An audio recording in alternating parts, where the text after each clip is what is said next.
Hello and welcome back to my channel. So in this video we will be looking at one more very common function that is widely used in Microsoft Excel, that is average function. Again, the thing is simple. What you have to do is follow the basic rules that we understood in last videos.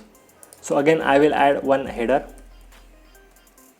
Basically, when we are doing average, what we do is we will sum up all these values and divide by number of values these are. Suppose I'll add 175, 105, 147, 130 and 121, and I will divide it by count of these numerical values, that is 5. I'll divide it by 5 and I'll get the average. But instead of doing this tedious job, Excel has made it easy for us by giving a simple function called average. What we will do, we will again select the cell where we want the average values. We'll go to insert function. We will search for average.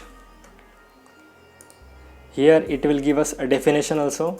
Returns the average of its arguments, which can be numbers or names, arrays or reference that contains numbers.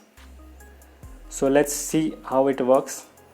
Argument box appears. We will select the range for which we want the average.